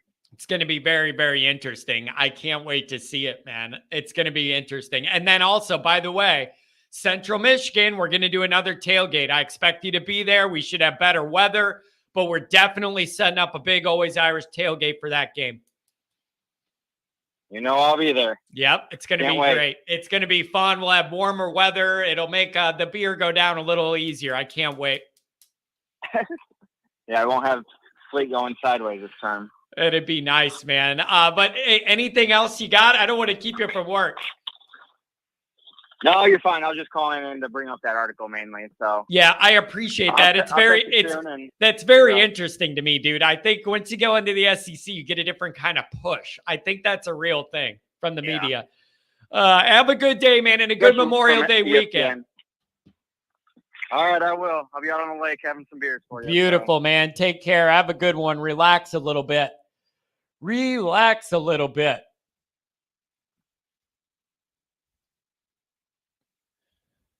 Here we go. Ooh, we got some Ohio State people migrating over. You can't hold Big Nut back. He will. That sounds, I don't even want to go there. He will be front and center. I promise you. Face paint and all. He's only front and center if NBC makes him front and center. I just don't want it on what is allegedly my home game broadcast. That's all. That's all. If it's an away game or some neutral thing, I totally get it, but I don't want it on what's supposed to be my deal, but they're going to show it. I'm already mad about it. And we're like 4 months ahead, and I'm already mad. I'm already mad. Oh, John, that's immature. Yeah, so what? Oh, John, that's really petty of you. Yeah, and what's your point? Like, I'm not saying this is the most mature thing here. Give me a break. 618, what up? What's up with it, John, man? I tried to call it Saturday. I was on my way to work, but I couldn't get in. So I wanted to weigh in on what you were talking about Saturday about Notre Dame possibly joining the Big Ten and the TV deal. Yeah, what do you make of that, my friend? Man, I'm if you know, NBC, like I was trying to say in the comments, man, NBC really got the leverage on this one. You know, if they want to stay with NBC, you know, like you said Saturday, you know, I'll go to Fox and take that $100 million a year, but maybe they want us to keep that working relationship with NBC, but NBC got the leverage because NBC could say, hey, man, we paying the Big Ten $90 million per school. You know, we don't need you. You need us. You know, you can either join the Big Ten or you could take what we're going to give you. Yeah, well, I don't know. I mean, but so what are Notre Dame's options then? Right? Like I don't know. You sit there, how much can you get out of NBC? How much to get that number close to the Big Ten deal? Or is there a way that they can I don't think they're going to get close to the Big Ten. I don't think it's going to happen. Because if I'm paying $90 million a school, and we know that Notre Dame is worth more than the whole entire Big Ten East, meaning Big Ten West, we know that they're worth more than Rutgers and Maryland and all those schools. But, you know, NBC do have the leverage by saying, like, hey, you know, you can join them or you can take this $45-50 million that we're going to give you. Yeah, it's just a matter of, can Notre Dame afford to fall 30 or 40 million behind every year moving forward and compete? Like you can't do it because 40 million one year is 80 the next, and then in 3 years you're down 120 million. You're going to be literally $1 billion behind pretty soon, and then I just think you're out of the mix. I just think you're going to have a big gulf of the haves and the have-nots. And if you ain't making that money, you're not going to be able to compete with the Joneses. And not only should they should pull leverage. They're not even trying to pull leverage with NBC by saying, hey, okay, fine. You want to give us less? We'll go negotiate with Fox. You know, we'll go negotiate with Fox. We'll go negotiate with ESPN. We'll negotiate with these, we'll negotiate with these networks if you don't want to give us what we want to give us. And we've been loyal to you for over 30 years. We've been loyal to you for almost over 30 years. So why, or Notre Dame gonna have to realize, like, hey, maybe NBC knows that Fox won't give them, Fox or ESPN or ABC or, any of these other networks won't give Notre Dame close to what the Big Ten or the SEC get. Maybe they have to come into the realization that, hey, maybe we have to join the conference. But we do have to upgrade. We're going to have to upgrade our facilities. We're going to have to upgrade everything. Yeah, and here's another thing that's been talked about. A lot of Notre Dame fans are saying, why couldn't Notre Dame do the deal they did with the ACC, but with the Big Ten, as far as I think all the other sports programs other than hockey are in the ACC, and then for football, you're in part-time. If I'm the Big Ten, I'm saying, screw you, Notre Dame. The ACC was nice to you. We're not doing it. You're either in or you're out. If I'm the Big Ten, I do not offer Notre Dame that deal. I say, good for the ACC that they were nice to you guys. We're not doing it. If you want in, you're in. And if you want out, you're on your own. That's what I'd do to Notre Dame. And I love Notre Dame, but I don't expect that treatment from the Big Ten. I don't. Yeah, I was just going to say that. I was going to say that Saturday while everybody was getting on, like, oh, maybe they could do this, maybe they could do that. If I was the Big Ten, I am not taking that. I only want Notre Dame for one reason. We'll take all the other sports, as a bonus, but I want them for one reason. That's for the Notre Dame football brand. Yeah. Nothing else. Yeah. It's nothing else. They had the ACC by the balls when they made that, because the ACC wasn't that good when they made that deal. But now the ACC is decent, and you looking at the next 5 years, I don't see Clemson, Miami, Florida State. I don't see none of them in the Big Ten, in the ACC. So Notre Dame needs to negotiate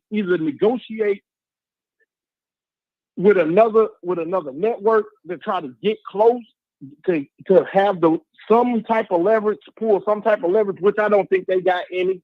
Even if they went and negotiated with another network, I think that Notre Dame, they would be like, man, bye.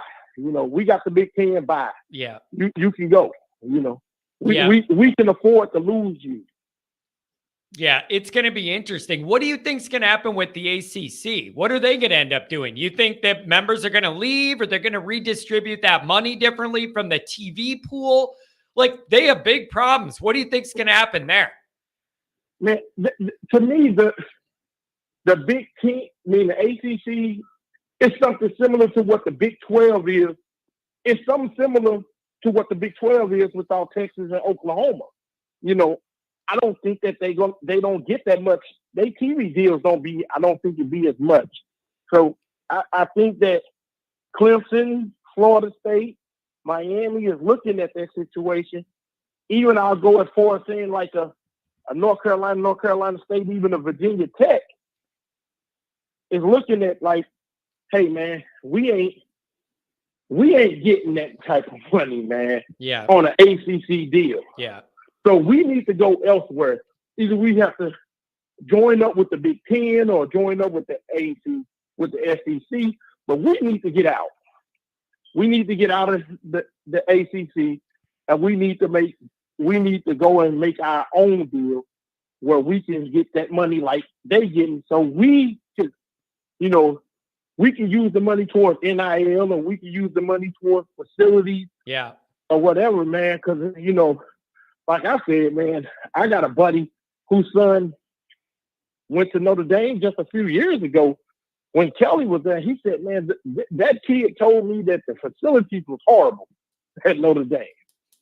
He was like, he never seen nothing like it. He said he felt the tradition, but man, he was like, man, it's more than tradition. Yeah.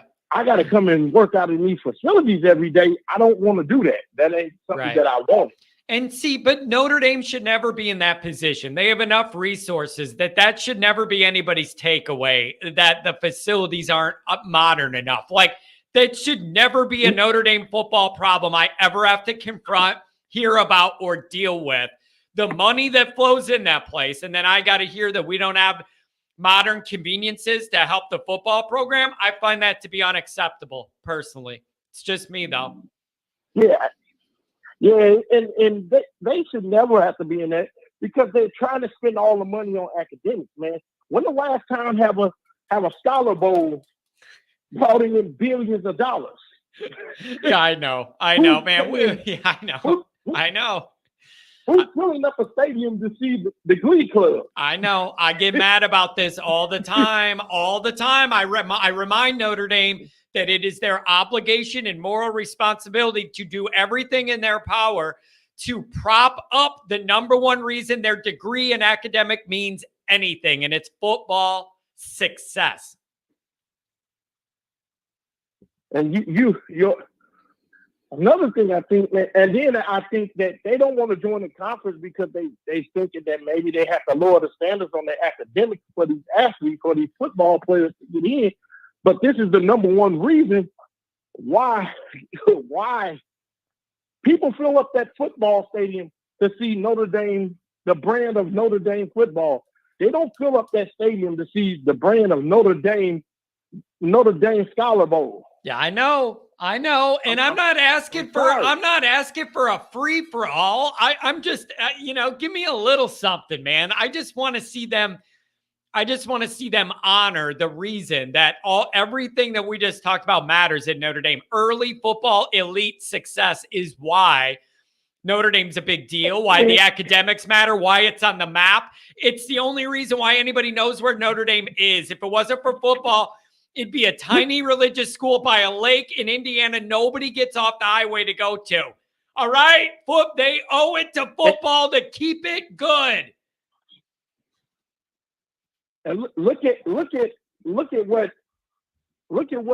Duke did for Coach K. It's harder to get in Duke than it is to get in Notre Dame. And look what they did in the last 10 to 15 years for Coach K. You're going to have to follow that trend or you're going to get left behind. It's one of the two, Yeah. Coach K started getting more kids that were public school kids that would never in a million years get into Duke. Yeah.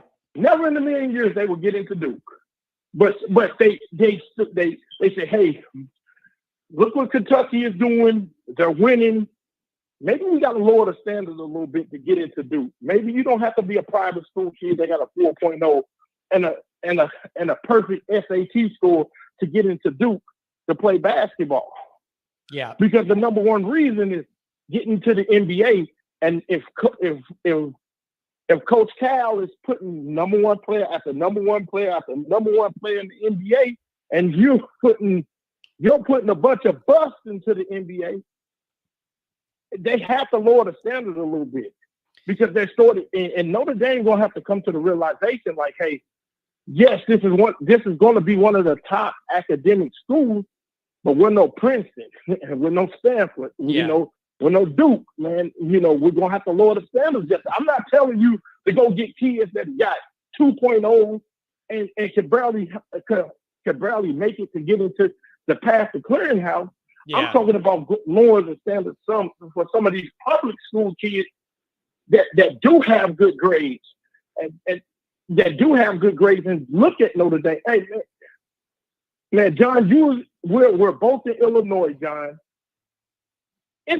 Notre Dame won't walk through the door of an East St. Louis Senior High School. They will never walk through the door of an East St. Louis Senior High School. They would, but it's kids there that can get into Notre Dame. They won't walk into it because they got their standards that they don't want them kids. I thought Freeman was trying to open up some of more of those roads, though. I thought he was really trying to make an effort to do some of that and open up some more of those doors, especially public league doors that Kelly wasn't interested in open or didn't want to knock down. I thought he was trying to get into more of those areas. He's trying. And you know what he's trying. And I'm going to give it the next 5 years. I'm giving it the next 5 years if he's still there in 5 years. Because I'm looking at this, man. I've been really thinking hard since Saturday night, man. I'm looking at this Ryan Day thing. You lose to Notre Dame, that's the beginning. You lose to Penn State, okay, you on fire. You lose to Michigan, he might get fired. Yeah. And what? Who is it to say that, hey, man, they come to Freeman, hey, man, look, you don't got to worry about all them high standards. Come on over here, come back home, and we're going to win a national championship.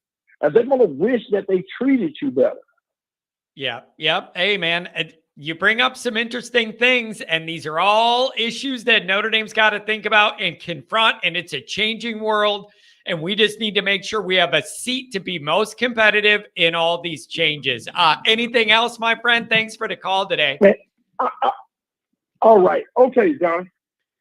You have a good one. Hey, enjoy Memorial Day if I don't talk to you Friday, all right? Have a good long weekend. Relax a little bit. Get some good air and good weather, good food, and we'll be back. All right, man. Have a good one. Thanks a lot. He always calls loaded up, man. He's always got something. 224. What's going on? Hey, what's going on, John? How are you? Hey, it's not a Saturday night at 11 o'clock, but here you are anyways. Nice. Well, hey, I'll be relatively quick, John, but I just wanted to call in. I sent a super chat the other day, and I wanted to elaborate on it. That like there are a couple of major themes for your show that we've been talking about for the last few weeks, and I think that there's one answer that sort of ties them all together. So, like one of the themes are, we can't allow a red wave to come in and take over Notre Dame Stadium. Like, fans are selling their tickets. Another thing, like the TV deal, and more specifically, why NBC has been treating Notre Dame sort of as like a second-class citizen, a bit of an afterthought. And then the last thing is, like, there's just amongst most of the fans an overall dissatisfaction with the Kelly era, even though he won 10 or more games. And I think the answer to all those things is the fact that despite Kelly winning all those games, when you compare him to a coach like Lou Holtz, he did not create major stars that fans really want to pay a lot of money to go see, that networks want to pay a lot of money to put on TV the way that Lou Holtz did. I mean, if you think about the biggest stars of the Kelly era, and there was a reason for that, by the way. Kelly built his team. He saw the success of John Harbaugh at Stanford, and he built his team. He wanted to build his team like that. Tight end oriented, good up front on the offensive line, good on defense. Don't make mistakes. Like, don't lose because of penalties. But that created sort of a boring team. Like the biggest stars he put out were like offensive linemen, tight ends. Yeah. He's got a lot of outside linebackers in the pros. But what he failed to do was he never created like stars like Tim Brown, like Rocket Ishmael, like Jerome Bettis. And I promise you, if you have stars of that caliber, Ohio State fans aren't going to buy up all the tickets. NBC is not going to shortchange you on a TV deal if they know that, they've got Heisman Trophy candidates, that they can really market. Yeah, it's like, hey, man, if only I could have a guy that was really fast and ran back kicks and his nickname was the Rocket. I feel like we might be able to promote that. You know what I mean? Well, exactly. And it's just like, and honestly, to defend Notre Dame fans a little bit, Notre Dame is not like Alabama or Texas, where the fan base is in the backyard. It's a national brand. So people are generally not, like, the vast majority of fans are not living around the South Bend area. Yep. You have to fly in, you Yep. have to pay hundreds, if not thousands of dollars Yep. to go see the game. It's a big And problem. so, It's a big, dude, I always bring that up. I always bring that up, even in the midst of me complaining about too many fans of other teams. Some of that is a compliment because we're a destination location for a lot of fans of other teams. At one time in my life, I got to get to Notre Dame. That is a compliment to a large extent. But you are right. You got what, 6 home games? Usually only maybe 1 or 2 of them are brand name opponents that you like. And then most of the Notre Dame people don't live local where it's an easy drive like for me to get there. All of those things come into play. I admit that. Yeah. But I think that people would come once a year if you have the star power to justify it. And just to back that up is, like, you brought up many times on this show the 2005 Notre Dame game and how tough that loss was. But I Bush, sort of look back Bush on that push, game you mean? think, Yeah, Bush push. Yeah, but I think why that game really resonates more than just the Bush push was, think about the star power in that game. Like, when is the last time Notre Dame played a game where there was that much star power? Like, on Notre Dame, you had Brady Quinn. Yep. You had Jeff Samardzija. Zibikowski. You had Zibikowski. Yep. Yeah, and then obviously with USC, I grew up in Southern California, and I went to a lot of Notre Dame USC games. And I'll tell you, like, during the 90s and before Pete Carroll got there, first off, the Coliseum was never full, and it would be close to 50-50 in terms of Notre Dame USC fans. But when Bush, Leinart, and Dwayne Jarrett, and Mike Williams and stuff like that, when they were at USC, you felt like they were huge stars, and USC filled that stadium. Yep. And so I think Notre Dame's sort of just going through the same thing. They don't have star power, and so the hope is that Marcus Freeman is going to come in. That he's not going to build the team like Stanford of the 2000s. He's going to bring in real stars, like, similar to what Lou Holtz did. You know what? You bring up, you're right. So you're right on this, because if you think about this, in the last, like Kelly's last handful of years, think about the first picks we've had. I believe there was only, who did you have? Like the last 5 years in the first round, you had Hamilton. Hamilton was a first round, and Tillery. But who else was first round, actually?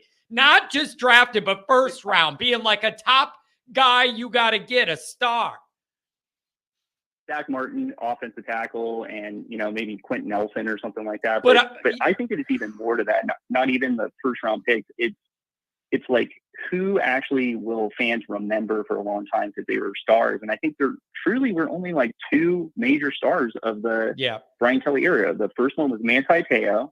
He'll always be remembered. He was a Heisman Trophy candidate. Yeah, engine of that team. He was the emotional engine of that team, and it just ended up that he got roped up into something that made it all weird.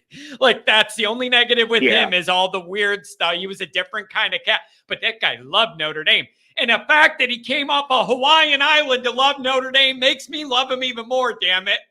That's a big life change. And then the second one, unfortunately, I have to say, is the second biggest star of the Kelly era was Ian Book.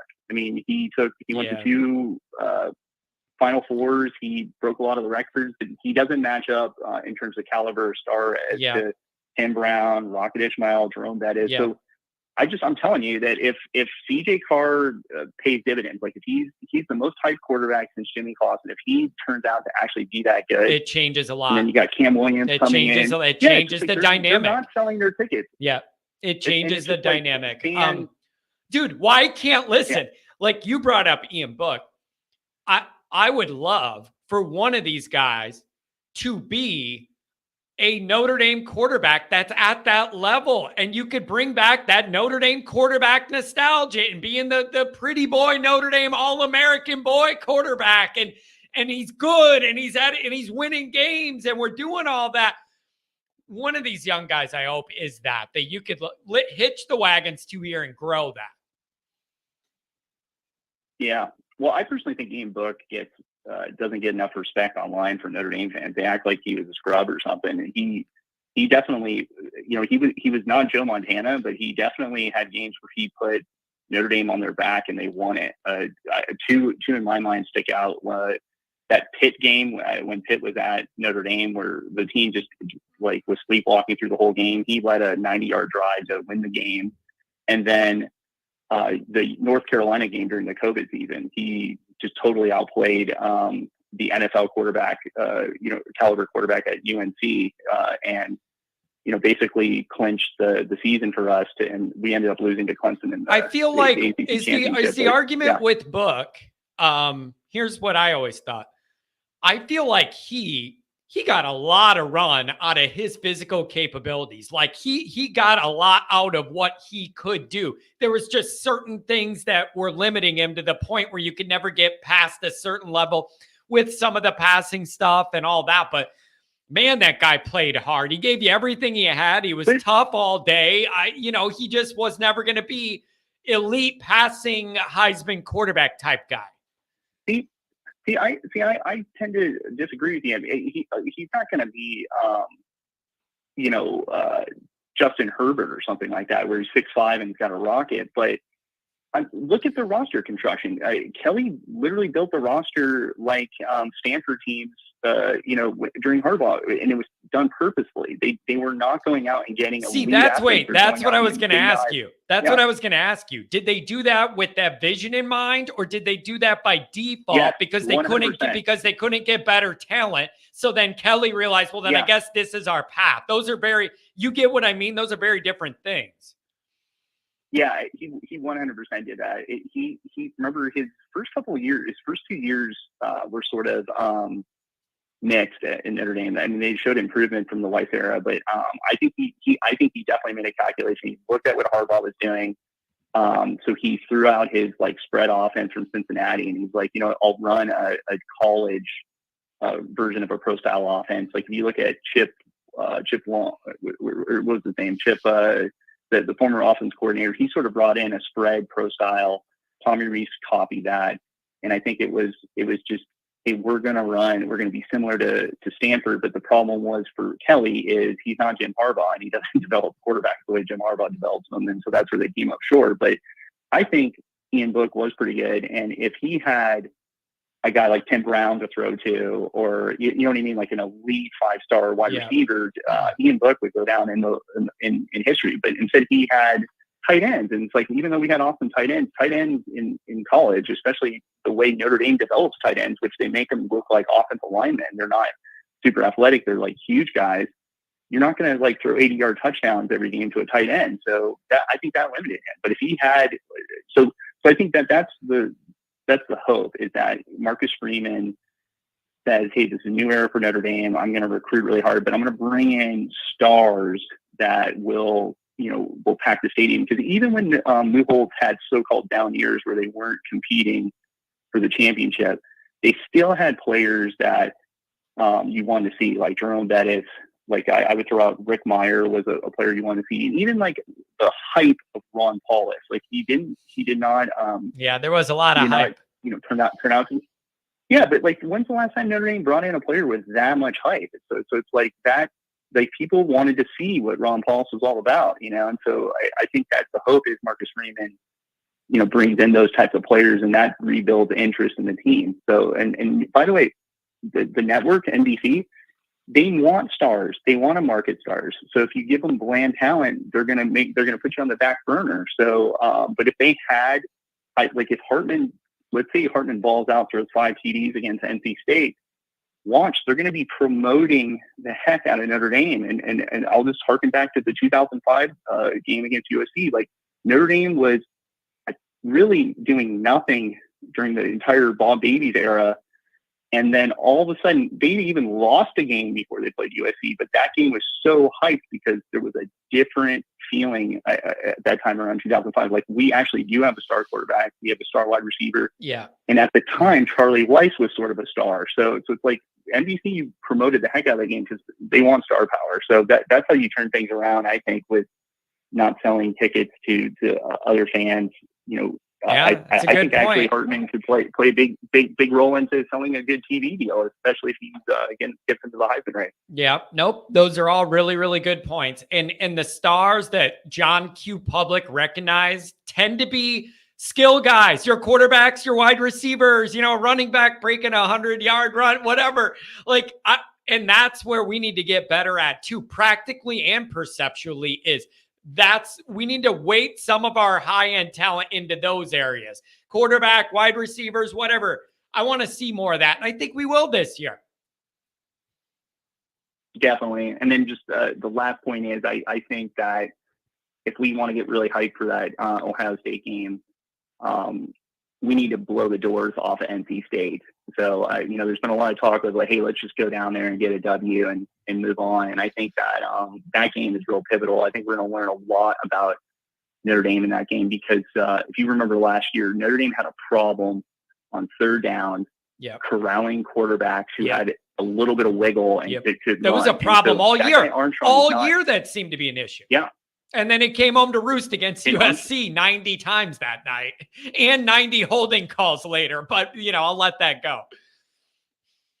Absolutely. Yeah. And so, like, if Armstrong has a decent arm and he can spread the ball out, but I think what he really kills you on is he does actually have ability to run. So if Notre Dame lets him get like key first downs and NC State plays them close, I think that's sort of an indication that our defense really isn't where it needs to be to beat Ohio State. But if they come out and just blanket NC State and beat them by 4 scores at NC State, I think then that makes us much more hopeful for Ohio State. And I think people are going to want to be at that game, and they're not going to, sell their tickets late to Ohio State fans. Yep. Nope. That's a very, very good point. That momentum should be building, and it could be a magical, huge weekend there. I just hope we get to that point. Listen, man, I always appreciate your calls. You think everything out. You're a very clear presenter of your ideas. I appreciate it, man. I hope if you're not here Friday, have a good long weekend, relax. I'm taking a few days off, getting out of town, clearing my mind a little bit. and then we'll kind of reboot when we get back for Wednesday's show. So we'll go live Friday morning, and then we'll have a few days off over the weekend. Awesome. Thanks, Sean. Have a good one, man. Thanks as always. You too. Always calls me up. 859, you're on the line, and I know you don't want to join the Big Ten, do you? No, but if we have to, if it comes down to the money, you're 100% on the differential between the money and getting into the playoffs. That removed, but I suggested, the Big East is in, the other sports are tied to CBS. So why not stay independent in football and maybe take our other sports to the Big East? Yeah, and I don't know how all those deals work, but the one thing I don't think is going to happen is the Big Ten offering that sweetheart deal the ACC did, where you're half in bed with them. I would tell Notre Dame, I love Notre Dame, and I'd tell us to screw you. I would tell myself to screw myself. I wouldn't do that if I'm them. I'd go, no, you're either in or you're out. We're not doing this. And a couple other things. We play Virginia on Saturday, 2:30 in lacrosse, not Penn State. Gotcha. Okay, yeah. Yeah, and I'm not up on all the other sports as much as I should be to correct him. My bad. That's no big deal. The other thing, push back on Scott. I would use what Charlie used to use. I agree. It's easier to play in the warm weather in Miami, but you sell to him. You said, well, you have aspirations to play in the NFL, don't you?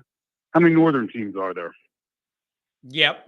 Nope, that's a really, really good point. But man, if I'm 17 or 18, I might just be looking at a fat NIL deal. I might take a recruiting trip to Miami and notice the ladies around Miami Beach or wherever. And then they tell you, and you don't have to worry about school that much, and you're going to play here, make them. I could see how that appeals to an 18-year-old. It would appeal to me at 18, but I still would have picked Notre Dame because I'm a nerd. But if I'm not a dork and I have all those options, that sounds fun to me at 18, man. I can't hate on a kid for that. I can't disagree on you at that point, but let's be honest, John. If that kid's motivated by that way, he's not going to do the work to get the degree at Notre Dame anyway. Man, that's a tough way to look at it. Yeah, that's a tough way to look at it. You might have a very good point then. If you're looking for an easier path and that, yeah, I get it. It could be a way to separate mentalities. You look at the kid's transcripts. What kind of classes was he taking? You talk to his teachers. How enthralled was he? Otherwise, he's going to get eaten up at Notre Dame. Yeah. Yep. Nope. That's a fair point. But obviously Notre Dame believes the academics are feasible or they wouldn't be after him like this. So I think he's a kid who could do it. It's just a matter of if you want to. No, I agree with you. I agree with you.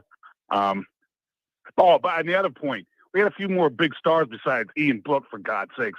Had the man ever hear the Golden Tate, Will Fuller, Jalen Smith? Yeah, no, those are good points. Yeah, man, Will Fuller was fun sometimes. Sometimes, man, you go back and watch him. That dude used to just slip right behind you, and it's time. I like that guy. I'll give you another guy that had a decent NFL career, got his pension. Theo Riddick. Oh, yeah, that's a good one. Who was he with? He was with the Lions for a while, right? I saw him playing the Bears all the time with the Lions. Man, he was fun to watch in 2012. He would kind of just step around guys and make these little moves. He was a good one to watch as well. You are right.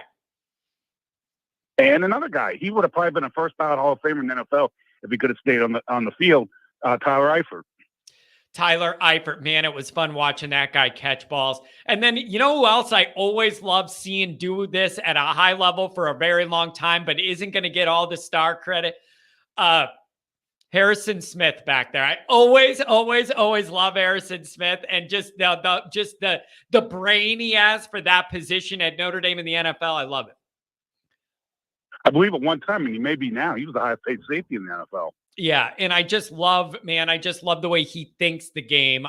But I do get the overall point though. Like give us a rocket. Give us somebody literally in the mix at that excitement level. I don't know. Maybe we'll get it in the car, the next iteration of the CJ Carr version of whatever Notre Dame will be. I don't know.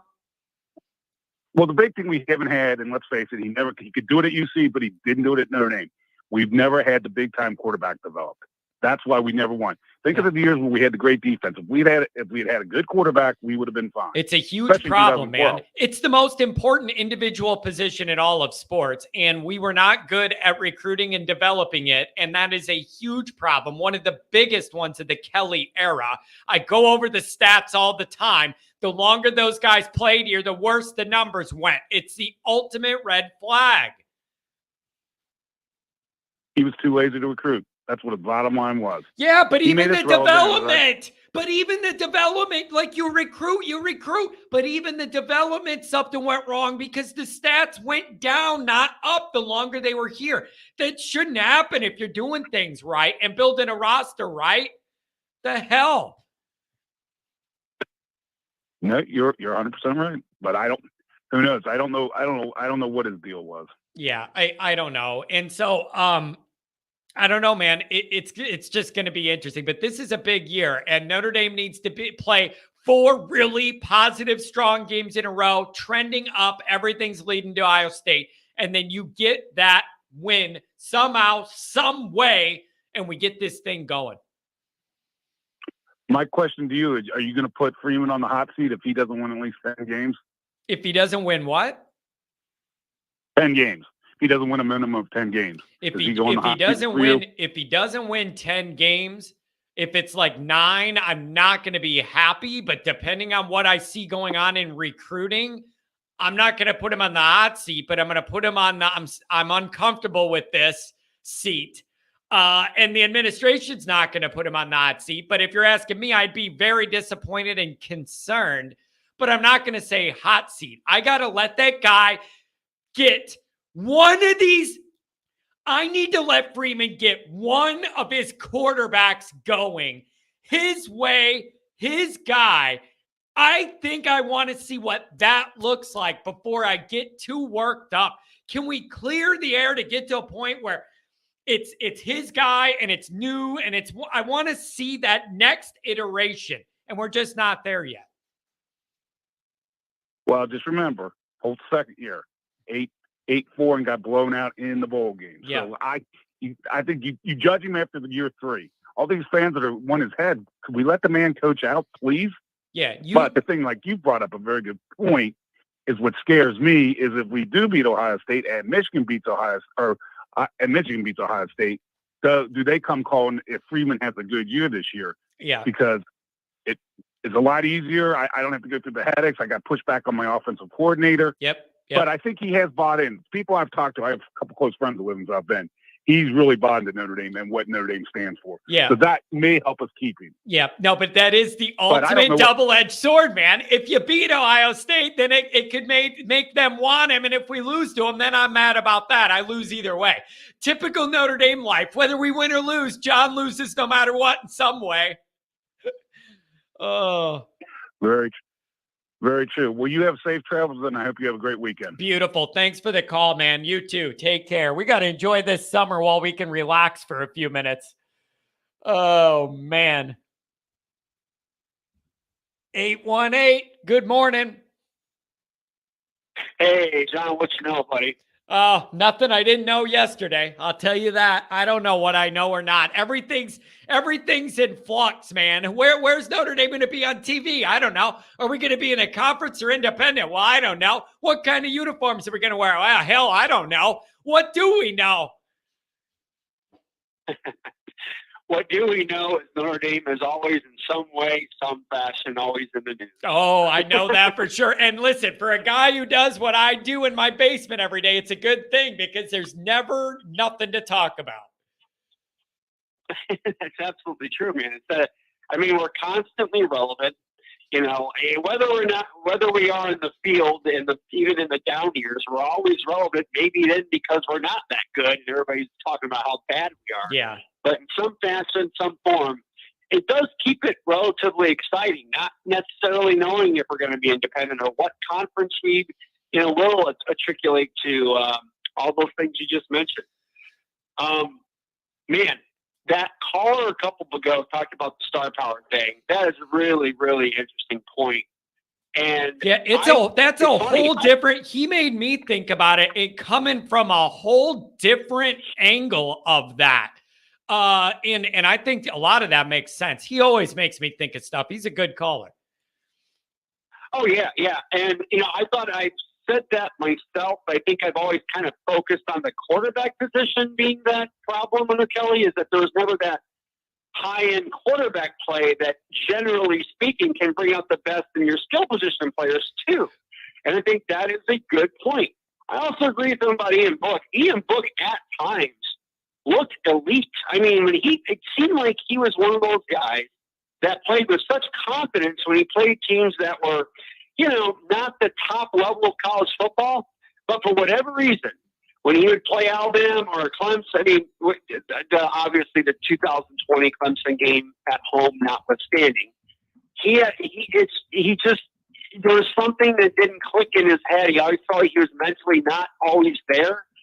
And that was his problem. He didn't have a high, and I don't want to talk about Ian Book. I'm just making a point that there were times, like against North Carolina that year, I mean, he played like, he was like a man possessed. I mean, he was doing things in that game. I'm like, wow. Yeah. But he just couldn't seem to do it against the top level teams. John, this is what I wanted to call about. And I've been meaning to bring this up several times, and I don't think it gets talked about enough. What Patrick said about the fan base, I get it, okay? But my issue, and the other guy brought up too with Duke, I want to understand this. Notre Dame is, now I think if you were to rank the top academics institutions outside of the Ivy League, am I correct in saying, as good as Notre Dame academics are, that they're still maybe just a sliver below Stanford, Duke, Northwestern, maybe Vanderbilt? Like, yeah, they're, I mean, right in so that. How is it? This is what I don't get. How then is it? I want to answer this question. I don't mean right this second, but I don't get it. How can Duke get players like they get, one and done, with their higher academic standards even than Notre Dame, and Notre Dame can't? Because they have different people in charge of what's going on there with different values. They have different people in charge with different values in mind. I think that would be the answer. Maybe it's that Duke, maybe the people, maybe it's that you don't have a bunch of priests sitting in a room that want to be holier than thou. It could be even, be tie into that, being humble and Catholic, and we don't want to do, Well, and this is the point, John, that I think has permeated Notre Dame culture since 1994 and beyond. That was when Notre Dame, quote unquote, de-emphasized football. And Lou Holtz's years were looking a lot like Brian Kelly. In 95 and 96 were very similar to what, Yep. And I don't think Lou Holtz would win a national championship under the current way things have been over the last 12 years of Brian Kelly's tenure. I honestly think that. I'm not saying, I don't want to say that Brian Kelly's as good as Lou Holtz. But I don't think he was as far below him as people think. You put Brian Kelly in that era, Notre Dame won a national title, I think he probably wins one. I really do. Yeah, and I can see Kelly getting frustrated with a lot of the things he wanted to get done and couldn't. I support Kelly in feeling aggrieved over not being able to get certain things done that kept us from competing or whatever. Like, I get all that. It's just that you kind of know that's what you're signing up for at Notre Dame. You don't get to complain about it later. It wasn't a surprise. Like, you knew it was going to be harder. You knew the grades were harder. You knew the behavior was strict code of conduct. Like, it is harder. But I think at the top level, Notre Dame feels that obligation to insulate and protect the poor Catholic angle of it and wanting to be low key. Like, there's just something there with the religious part of this that's tied into it for me. I think those people in the room don't want to be flashy or have any of that or something. I don't know. Well, and you're right, John. You're right about everything you're saying, and that's what I'm saying. It's fun, it's kind of like politics, okay? What the top level people do is they keep us fighting with each other while they're making all the mistakes, and causing division. And it's like, but who are we? But we're not looking at them, and we're like, oh, who we blame? They they don't have to feel pressure because they're insulated. I mean, you just mentioned it. We don't even really know who the people are that make those decisions. We really don't. We assume it's Schwarberg and the president. Who is it now? Dude, Jack, Captain Jack has to. Captain Jack is a middleman in a lot of this. He would meet with the football people, meet with Freeman or Kelly or whoever, get an idea what they're thinking and what they need and everything. Captain Jack doesn't have the money or the authority to go, okay, that's what the football guy wants. I'm the AD. We're going to do it. Here's a check for this. He does not have that power. Jack, then it's like a mob commission. Then he has to call the commission in and sit down in front of all of them and say, this guy wants this. Are you guys okay with that? Oh, no. Oh, yeah. Like it's just different in Notre Dame.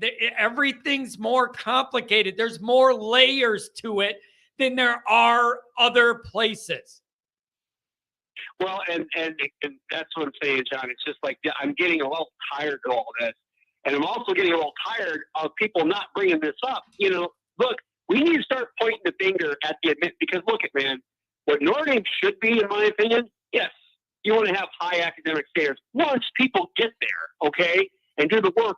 But you get a high character, high moral kid whose grades might, again, the Chris Orches of the world, the Tony Rices, the players that maybe would not have got there at Notre Dame now that did then.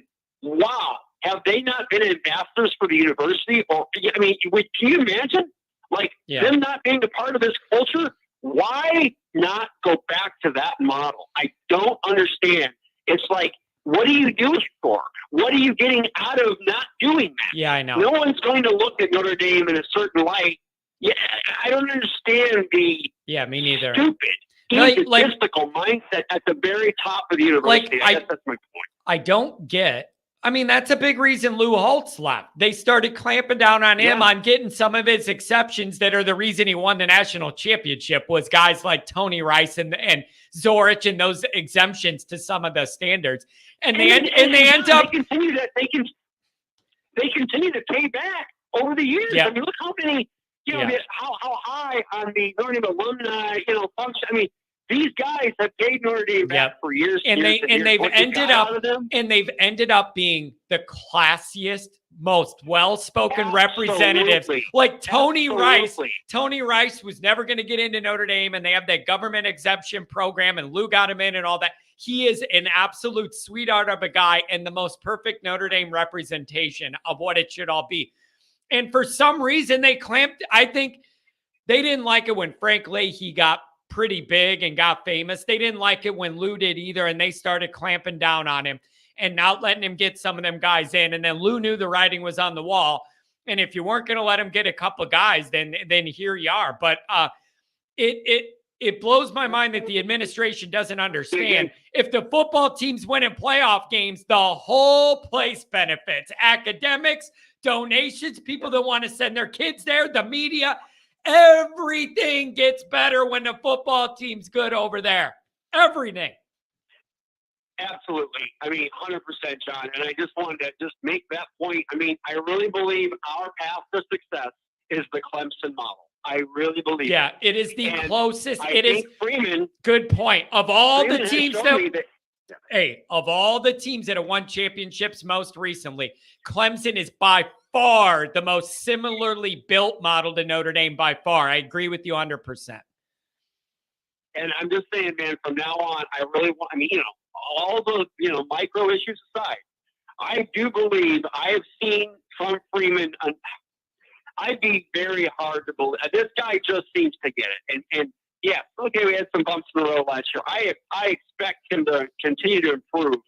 But, man, it's like I hope his personality is so good, his recruiting pitches are so good that he can also recruit the top level of administration to get over themselves and get out of their own way. Now, you know what's helping with that? God, you're bringing up good points. Do you know what's helping with that?